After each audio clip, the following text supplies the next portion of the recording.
August 1940. The rugged highlands of Ethiopia stood shrouded in morning mist, as if heaven itself had draped a veil over a wounded nation. 4 years had passed since Italian forces stormed through these mountains with tanks and poison gas, crushing Emperor Haile Selassie's army and planting the tricolour flag of fascist ambition across ancient Africa. But the land was never truly conquered. In whispering valleys and hidden mountain passes, Ethiopian patriots sharpened old rifles, whispered prayers in torch-lit caves, and prepared for a reckoning. The world had forgotten Ethiopia's cries when Mussolini marched. Now, as Europe burned, those same cries echoed again. A call for redemption, a revolt in the shadows. This is the story of the Ethiopian patriots, the Arbegnok, the resistance fighters, and the empire that refused to die quietly. Dawn breaks slowly across the jagged peaks near Debre Libanos. The rocky ground trembles, not from artillery, but from hooves. Fearless warriors on horseback, wrapped in white shama cloth, rifles slung like extensions of their souls. Among them rides a tall figure, thin but unbowed by exile and war. Haile Selassie himself, returned from the courts of London, where he pleaded for justice before a world too deaf to hear him. Now, returned home with the backing of Britain and the heartbeat of an entire nation, he rides toward destiny, toward liberation. But this liberation would not be won by empire alone. It would be won by the people. In hidden camps scattered through the mountains, priests offered blessings over rusted rifles and homemade grenades. Men who once farmed terraced hillsides now studied ambush tactics. Women smuggled intelligence disguised within baskets of grain and jugs of water. Children acted as scouts, moving silently across goat trails the Italians could never chart. Faith was their shield, the land their fortress. While British troops pushed from Sudan, an unseen army moved ahead of them. Ethiopians rising from caves and monasteries like ghosts of an ancient promise.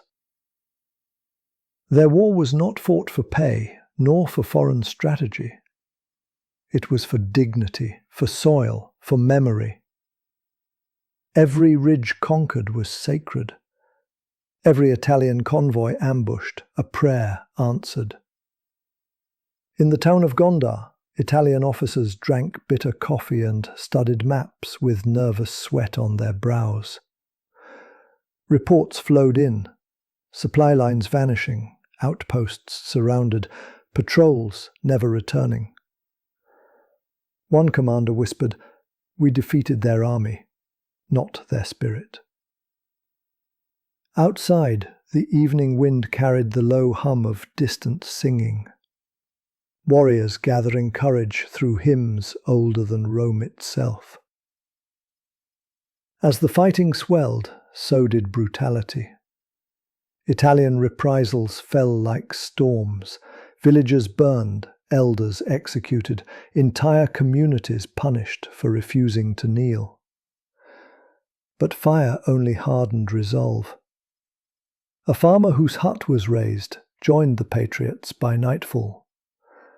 A priest, forced to witness desecration of his church, turned his psalms into battle cries.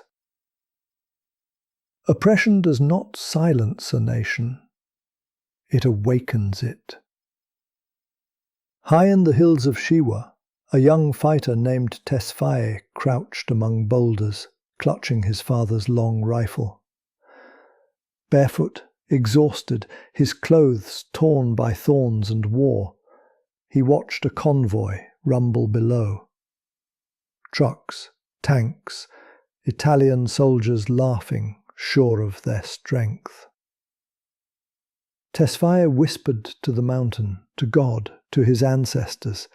His shot cracked through the morning silence, and the ambush erupted like thunder. It was not a battle in the European style. No trenches, no massed artillery, but swift, savage, and sudden, like a nation reclaiming breath. For every skirmish won, new patriots joined. For every martyr buried in shallow mountain graves, 10 more rose to carry the flag of resistance. And above them all walked the Lion of Judah, Selassie, with the patience of a shepherd and the fury of a displaced king. He did not command from afar. He moved through villages, listened to widows, blessed warriors, slept on earth as they did. A monarch transformed into a symbol, not of royal authority, but of shared suffering and defiant hope. By early 1941, the crucible tightened. Allied columns converged, patriots surged, and the Italian Empire, once swollen with fascist pride, began to crumble in the dust of the Ethiopian highlands. At Addis Abeba's gates, silence spread. Not peace, but anticipation. And when Selassie entered his capital, the city erupted. Church bells clanged, drums thundered, and thousands bowed not to royalty, but to resilience. A nation stolen was reborn. Yet victory does not erase scars. Fields lay barren where battles raged. Orphans wept for fathers who never returned. Mothers washed blood from white cloths that once only swaddled children.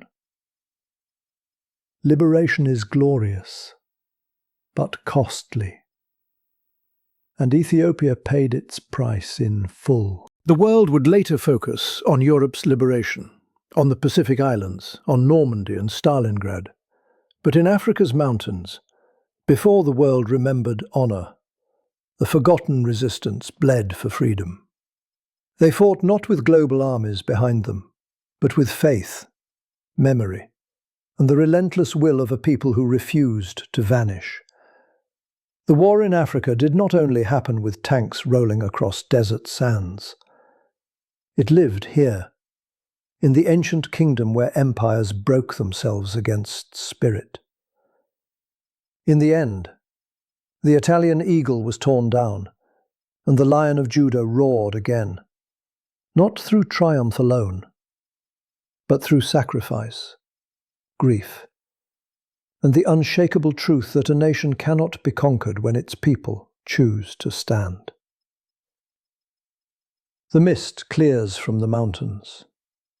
The hymns fade into the valley. And Ethiopia, battered but unbroken, rises from the shadows, a testament to the quiet ferocity of the human will. Evil came in steel and gas and arrogance. It left in humiliation. The patriots did not wield the world's strongest army. They wielded something stronger, an unyielding belief that liberation was destiny. And destiny answered. April 1942. Far from the roaring guns of Europe, beyond the deserts of Libya and the jungles of Burma, the Indian Ocean shimmered beneath a calm, deceptive sky. There, like a jewel adrift in endless blue, lay Madagascar, a land of rainforests and red earth, baobab trees lifting their ancient arms toward the heavens, and coastlines beaten smooth by centuries of tides. Peaceful, isolated, forgotten by much of the world. Yet war has a way of reaching even the quietest corners. The world's empires watched that island, not for its beauty but for its position. Whoever held Madagascar could command the sea lanes linking East Africa, India, and Southeast Asia. Control it, and you strangled supply routes. Lose it, and the ocean became a door for enemies to walk through. France had once claimed it, but France had fallen. And Madagascar now answered not to Paris, but to a different master, the Vichy regime, collaborators of Nazi Germany. And across the seas, Imperial Japan's carriers prowled like wolves. Their patrol planes already sniffed the Indian Ocean. Their submarines lurked beneath the waves. Their ambitions stretched as long and deadly as their rising sun. If Japan claimed Madagascar, if they planted their flag on that distant shore, the ocean would shift, and British lifelines to India would be threatened like never before. So the empire that stood alone in Europe's darkest hour made a decision. Madagascar must not fall. Dawn, May 5th, 1942. The ocean lay calm as a mirror near the port of Diego Suarez on Madagascar's northern tip. Fishermen pushed out in quiet canoes, unaware that steel leviathans loomed beneath the horizon. Then the first British warships emerged, destroyers slicing through the surf, cruisers bracing their guns, aircraft carriers launching pilots into the breaking morning light. Operation Ironclad had begun. On shore, Vichy French soldiers lounged in tropical uniforms, confident in the remoteness of their outpost. They believed themselves beyond the reach of great armies, secure in distance. A French flag fluttered lazily above the fortress walls as bugles sounded for morning drill. Not alarm, but routine. Then the sea erupted. Shells screamed overhead. Earth shook, and the island's slow heartbeat quickened into chaos. From carrier decks, British aircraft roared inland, engines echoing across emerald hills. Paratroopers prepared to leap into the unknown. Royal Marines, hardened by Atlantic spray, boarded landing craft, their rifles slick with sea salt. They didn't know what resistance waited. Only that the island had to be taken, and the enemy here wore the same uniform once worn by allies. In the dense mangroves, Malagasy civilians watched in stunned silence. Farmers paused mid-field, machetes frozen above ripened brush. Children clutched woven baskets, eyes wide, as planes passed overhead like iron birds. War had come to their home. A war not of their making, yet one they could not escape. The landings began under a curtain of naval fire. Boats crashed ashore, boots sank into mud, and British Marines pushed forward under machine gun bursts from hidden bunkers. French Senegalese tirailleurs, African soldiers serving under Vichy command, opened fire with fierce resolve. They did not fight for fascism, nor for Hitler, but for duty, for honour, drilled into them in distant barracks. The first clashes were brutal, close, smoke curling around twisted tropical roots. Steel met earth. Men shouted in French and English, bullets hissed, and the scent of cordite mingled with salt wind. By nightfall, British troops held a foothold. Wounded carried ashore, surgeons tending to torn flesh under red lanterns, the ocean washing quiet, as if indifferent to suffering. Far inland, Vichy officers debated surrender or defiance. Radio messages crackled from France, urging resistance. Honour, they argued, demanded it. The defence hardened. Weeks passed. Rain turned paths into red rivers. Mosquitoes swarmed trenches dug in volcanic soil. Malagasy villagers found themselves between foreign powers. Some offered food and shelter to advancing British columns. Others feared reprisals and hid in the forests. In the capital, Tananarive, administrators watched nervously as rumours spread like wildfire. Every mile gained required sweat, fire, and blood. Hills had to be taken one by one. Roads had to be cut through jungle vines as thick as rope. Every stream crossing became a battle. And yet each step marked a tightening noose. Japan never arrived. Its defeat at Midway only weeks later sealed that fate.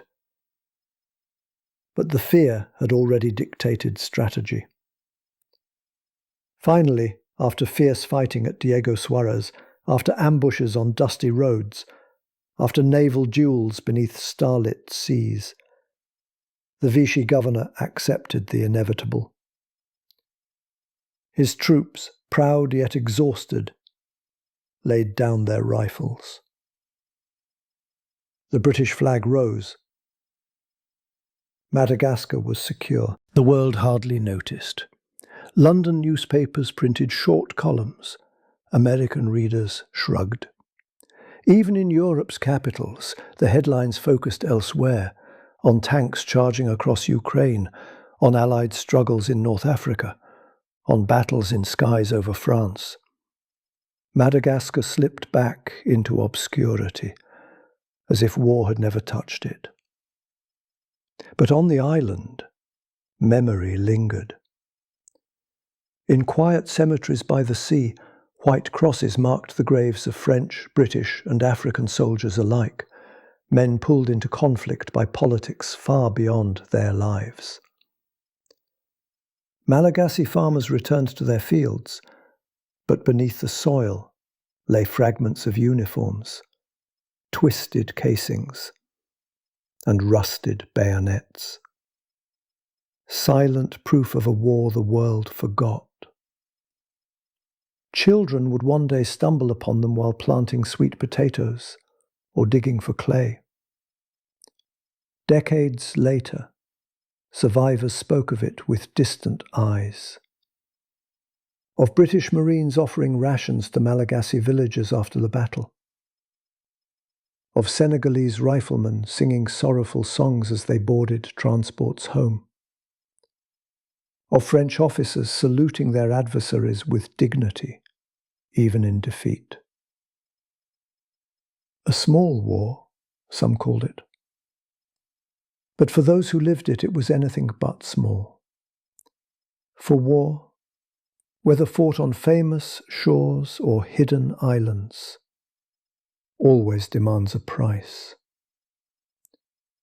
In the end, Madagascar remained under Allied control. The sea lanes stayed open. The great powers moved on. But in the history of World War II, in footnotes and forgotten pages, lies the story of an island caught between empires, a campaign fought to prevent a threat that never came, and soldiers who bled on soil they barely knew, for reasons they hardly understood. History remembers the grand moments, the storming of Normandy, the siege of Stalingrad, the sands of El Alamein. But sometimes history hides its whispers in far-off places, where war rages quietly beneath the shadow of ancient trees and gentle waves. Madagascar was one such whisper, and in that whisper lies the truth, that no corner of the world was untouched, and courage blooms even in places the world forgets to look. April 1941. North Africa. A land where sand meets sky, and the horizon stretches like eternity. The desert wind whispers across seas of golden dust, sculpting dunes like frozen waves. The sun beats mercilessly, bleaching bone and steel alike. And there, carved against the Libyan coast like a scar upon empire and ambition, lies the port of Tobruk. Few maps marked it boldly. Few generals dreamed of glory here. Yet war has a way of transforming quiet names into symbols. Today Tobruk stands not as a fortress of stone, but as a monument to endurance, where ordinary men held back a legend. The British Empire was retreating. Rommel had arrived, the desert fox. Swift, brilliant, relentless. His panzers rolled across Cyrenaica like a storm unleashed. Armoured columns cut the sand, sweeping aside resistance, their engines roaring like metallic beasts. Allied lines buckled, commanders scrambled, and the desert trembled beneath the weight of Germany's ambition. Yet one place did not break: Tobruk. Inside its battered perimeter stood a strange army, Australians with sun-cracked jokes and stubborn fire in their eyes, Indian troops from Punjab and Bihar, hardened by colonial campaigns, British gunners, Polish exiles who had escaped occupation only to fight again in foreign dust, Jewish volunteers from mandatory Palestine, and local Arab labourers who watched history move in and out of their homeland like wind through palm fronds. They did not look like a decisive force, yet they would become one. The defences were crude: trenches carved through rock, barbed wire strung along ridges, concrete pillboxes half buried by shifting sand. Not elegant European fortifications, but jagged scars of war, raw and improvised. Above them stretched empty sky, and beyond, a sea of desert where the enemy waited. Rommel believed Tobruk would fall swiftly. He expected panic, collapse, surrender. Instead, he found fire. The siege began. Day after day, German artillery hammered the lines, the ground shaking like a living thing beneath bombardment. Dust plumed into the air, choking lungs, stinging eyes. Dive bombers screamed, their engines shrieking as they dropped death from blistering skies. Stretcher bearers ran through shell bursts. Medics worked in dugouts lit by flickering lanterns, blood running into sand like spilled history. Yet when the dust settled each time, silhouettes rose from the trenches. Weary, dust-cloaked, but unbroken. Nights were not restful. Patrols crawled through darkness, knives between teeth, mines strapped to chests, raiding outposts and laying explosives beneath fuel dumps. Men who had never seen desert war learned its language: silence, patience, shadows. In narrow rat holes dug into stone, soldiers slept sitting up, their boots never far from their rifles. Lice burned in their seams. Water was rationed like gold. Supplies came by sea under moonlight, daring past German guns. The Tobruk ferry run, lifeline of a trapped army. And still the defenders endured. They mocked their situation the way only desperate men can. They called themselves the Rats of Tobruk, a badge the enemy intended as insult, transformed into legend. Rats survive. Rats adapt. Rats outlast. Weeks became months. Heat gave way to cold nights where breath hung like mist. The desert shifted moods like a god indifferent to mortal struggle. The men grew gaunt, their uniforms torn, their boots cracked, their faces lined far beyond their years. And always the shelling continued, relentless, grinding, meant to break spirit before it broke bone. But Rommel's advance stalled against something steel could not crush. Resolve. Around campfires, soldiers whispered names of distant homes. Sydney, Ludhiana, London, Warsaw, Jerusalem. Some prayed, some cursed. Some laughed at fate. All shared the same hunger, not just for food or water, but for survival, for purpose, for victory carved from hopeless odds. They fought not for empire alone, but for pride, for each other, and for the strange brotherhood that only siege creates. Far from Tobruk, the world barely noticed. London struggled beneath blitz sirens and shattered glass. Moscow braced for invasion. Washington watched from across oceans. Yet here, in a dusty wound on Africa's coast, the war turned. Not in triumph, but in stubborn refusal to yield. Finally, after 241 days, 8 harrowing months, relief forces broke through.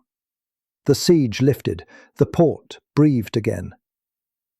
And from the trenches climbed ghosts of men, thin and worn, but carrying a victory the world would later struggle to measure.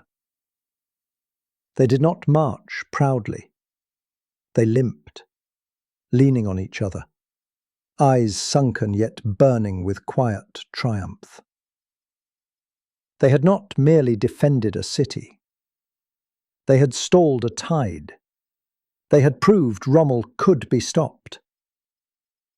Tobruk was not won by glory but by grit, not by sweeping manoeuvres but by holding, waiting, enduring.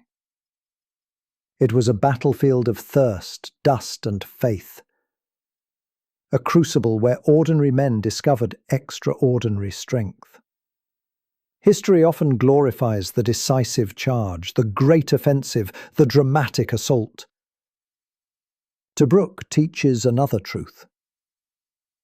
Sometimes victory belongs to those who simply refuse to collapse. In the harsh silence of the desert, where wind buries footprints and memory fades beneath shifting dunes, the story remains. Carved not into stone but into the spirit of those who fought there. The fortress still stands in memory, not as ruins but as testament. Resilience is a weapon as sharp as steel. Long after the guns fell silent, veterans would speak of Tobruk softly, as if afraid to disturb ghosts still patrolling the wire. They remembered the heat, the hunger, the rats, both living and symbolic, and the horizon always trembling with threat. But above all, they remembered endurance. Tobruk was not just a place. It was a stand. And in the long night of World War, it was a flame that refused to be extinguished. High above Asia, where the earth rises toward heaven in jagged white peaks and swirling clouds, there lies a stretch of sky once whispered about with dread. Pilots called it many names: the Aluminum Trail, the Sky Tomb, and simply the Hump. It was not a battlefield of trenches or tanks, but of altitude and ice, lightning and wind.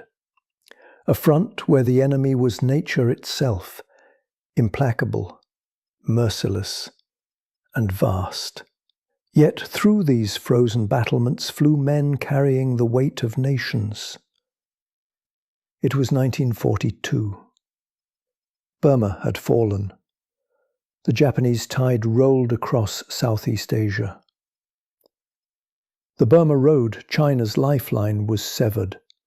If China collapsed, Japan would turn fully toward the Pacific, toward India, toward a future carved in conquest. America and Britain needed China in the fight, but between them and Chiang Kai-shek's forces lay the Himalayas, the highest mountains on earth, a wall of timeless stone stretching into infinity. There was no choice. If supplies could not go by land, they would go by air. And so began one of the most dangerous aerial operations in history: the Burma Airlift. The world would call it simply flying the hump. The first flights launched from dusty airfields in Assam, India, C-47s and C-46s groaning under the weight of fuel drums, ammunition crates, medical supplies, radio equipment, even sacks of rice tied with rough twine. Engines roared in the humid dawn as pilots checked instruments that often lied, and maps that offered little comfort. Ahead lay mountains cloaked in cloud, valleys where storms brewed without warning, wind currents that could flip an aircraft like a dry leaf. One pilot wrote, "You don't fly the hump, you survive it. Takeoff was only the beginning. Below, dense jungles stretched like endless emerald oceans, alive with monsoon thunder, deadly snakes, fever, and forests so thick a crash meant disappearance." Above, peaks clawed toward the stratosphere, cruel, white, ancient. Between them churned tempests where ice formed in seconds, compasses spun, and visibility vanished into swirling grey. Some planes climbed too slowly and scraped treetops. Others iced over and simply fell, a slow, lonely plunge into a world that would never give them back. There were no front lines to cross, no enemy flak, only the knowledge that a single mistake, a single gust of wind could turn steel and flesh into dust among the clouds. Yet they flew. American pilots from the Air Transport Command, British RAF flyers, Indian ground crews sweating on runways under punishing sun, Chinese loaders working tirelessly beside them. It was a coalition born not of glory but necessity, a quiet brotherhood formed in the shadow of impossible mountains. Inside each aircraft, crews sat in freezing cabins, breath turning to frost as oxygen masks froze against their faces. Engines coughed in thin air, oil thickening like syrup. The smell of fuel, sweat, and fear clung to the metal walls. Radios crackled, often with silence, sometimes with a brief farewell, and sometimes with nothing at all. Below the clouds, wreckage lay scattered across ridges and gorges, twisted aluminum, gleaming like bones. Locals called it the Aluminum Trail. Each piece marked a story unfinished, a letter undelivered, a promise unkept, a life given for a cause thousands of miles away from home. But every successful landing in China meant food for soldiers, blood for hospitals, wires for telegraphs, fuel for fighters. Every flight a stitch binding an alliance across continents. Slowly, painfully, the trickle grew into a torrent. Aircraft fleets expanded, weather stations sprang up on lonely peaks, navigation improved, engines grew stronger. Still the danger never left. Monsoons came like living storms, pounding wings with sheets of rain, lightning dancing across metal like angry spirits. Pilots prayed, cursed, and gripped controls until their knuckles turned white. Above them, mountains hid beneath clouds like sleeping giants. Below, jungle swallowed all crashes without trace. But hope flew among those storms, and courage too. Some flights carried not supplies but refugees, wounded soldiers, orphaned children, diplomats escaping encirclement, babies wrapped in silk, elders carried on stretchers. Pilots held beads or Bibles in shaking hands as they lifted souls out of despair and over the roof of the world. By 1945, the airlift delivered more than 650,000 tons of supplies, enough to keep China fighting, enough to help turn the tide in Asia. It did not earn victory alone. It did not roar with triumph like D-Day or Iwo Jima. It was a quieter triumph, measured not in land reclaimed, but in lives sustained, battles prevented, and hope preserved. When the war ended, the men who flew the hump returned home without parades. Many never spoke of what they endured. The ice in their veins, the storms that swallowed friends, the mountains that still visited them in dreams. They were transport pilots, not fighter aces, lifters, not destroyers. But history owes them more than silence, for they proved that heroism is not only found where guns roar. Sometimes it is found in engines struggling through frozen wind, in steady hands guiding a weary plane toward a strip of mud in a foreign land, in men who fly day after day because somewhere someone needs what they carry.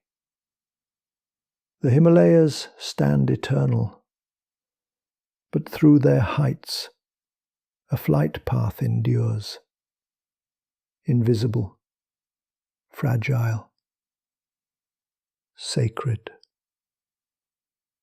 A reminder that war is not only destruction, it is also survival, and those who supply survival wield power equal to those who win battles. The hump demanded everything, and gave little back but memory. And yet, against the breath of the highest peaks, against storms that swallowed sunlight, against fear itself, they flew. And history breathes because they did. Off the coast of West Africa, where the Atlantic turns warm and heavy with equatorial breath, the Second World War unfolded in a form few today remember. There were no sweeping tank battles here, no snow-bitten trenches, no newspapers screaming about decisive victories. Instead, there was heat, quiet, salt, and death moving unseen beneath waves. The Atlantic War is often remembered in the cold northern seas, U-boats stalking convoys off Iceland, destroyers carving white wakes through grey water. But the ocean is wide, and the battle stretched far, down past the Azores, past the bulge of Africa, to Freetown, Takoradi, Lagos, Dakar, and into waters so hot metal felt alive under midday sun. Europe had fallen silent under German occupation. Britain stood alone, and supply lines became lifelines: coal, rubber, tin, bauxite for aircraft aluminium, troop transports, hospital ships. Everything crossed oceans, and the ocean was now a battlefield. Germany knew it. The U-boats came hunting. But the tropics brought no comfort to hunters. Heat suffocated inside steel hulls. Sweat pooled, oil smelled thicker, and engineering strained in salt-choked humidity. Crews wiped condensation from instruments as they stalked British convoys threading along the Gold Coast and Sierra Leone. The waters looked calm. They were anything but. Freetown, Sierra Leone, a harbour carved into jungle and sweltering hills, became one of the most important ports in the Allied world. From here, convoys formed and departed like clockwork, guarded by destroyers and corvettes built not for glory, but for endurance. Small ships, sturdy ships, crewed by sailors from Britain, Nigeria, Ghana, Canada, the Caribbean, men bound by duty, sweat, and long silent nights staring into black waves. They called them Blackwater nights. Moonless, humid, the horizon melting into sky. Perfect hunting ground for U-boats. Perfect terror for those aboard slow merchant ships. And yet they sailed. At dawn, heat rose like a living thing. The air shimmered. Radar sputtered under tropical storms. Sweat carved streaks through coal dust on stokers' faces, but the mission remained. Keep the artery open. Keep the war breathing. West Africa was not only about ships. On land, another story unfolded. At Takoradi in Gold Coast, today's Ghana, crates arrived stacked in convoys of freighters. Within them slept machines of war, RAF Hurricanes, Spitfires, American-built Tomahawks. Wings hugged fuselages like folded arms. Mechanics unpacked them in the blazing sun, built aircraft from boxes on concrete strips carved out of red earth. Then pilots, British and African alike, climbed into cockpits and pointed their noses east. Across jungle, across desert, across thousands of miles, toward the Nile and the battle for Egypt. It was the Takoradi route, the longest ferry route in the world. Take off to victory. A journey that began here, in humidity thick as soup, with sweat dripping into toolboxes and aircraft gleaming beneath palm trees. Every plane that fought Rommel in North Africa first woke to life here. And still, the sea war raged. And still, the sea war raged. U-boats prowled shallow waters like steel sharks. Torpedoes sliced beneath fishing canoes. Merchantmen burned near Dakar, smoke rising like black banners. Allied escorts chased sonar blips through churning waves, depth charges thundering through schools of flying fish. Tropical storms swallowed ships whole. Malaria stalked the shore. Jungle and ocean fought man as fiercely as any enemy. African soldiers stood watch in lighthouse stations. Manned coastal guns patrolled shorelines. Fishermen who once chased barracuda now scanned for periscopes. In Accra and Lagos, radio operators strained for Morse code whispers from ships in distress. Dock workers toiled through monsoon nights, loading ammunition, unloading food, refueling destroyers. Sweat, rope, diesel, palm oil. Quiet labour powering a global war. It was not a front of headlines, but one of endurance. Sometimes victory looked like an uneventful convoy arrival. Sometimes it looked like a single destroyer, coaxing signals from dark water, hunting shadows until dawn revealed only waves. Sometimes it was a pilot, dehydrated and shaking, landing in Sudan after crossing half a continent. Sometimes it was simply survival. The heat never relented. Engines stuttered in salt-laden air. Refrigerated holds struggled to keep meat frozen for troops far away. Men slept in hammocks soaked with sweat, dreaming of rain. Yet they persevered, because the war needed them. By 1943, the tide shifted. Sonar improved. Escort carriers arrived. Aircraft patrols stretched farther. The hunters became the hunted. One by one, U-boats were cornered, depth-charged, forced to surface under burning sun. Survivors floated on rafts, delirious, watching seabirds circle overhead. The Atlantic was reclaiming itself.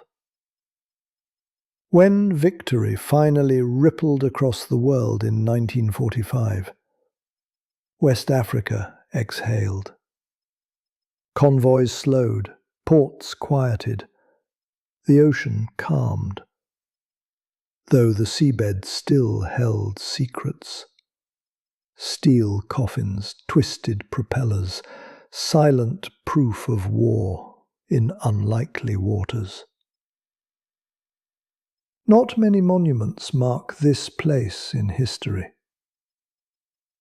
No grand films, no parades on white beaches.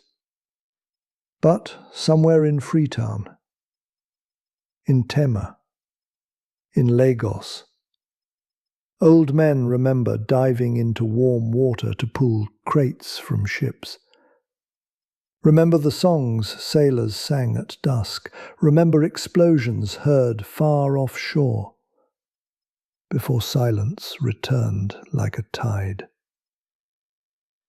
War often hides in remote corners, in heat and salt and patience. And here, in the tropical Atlantic, thousands gave sweat, courage, and sacrifice so that supplies reached Britain, aircraft reached Egypt, and freedom reached the world.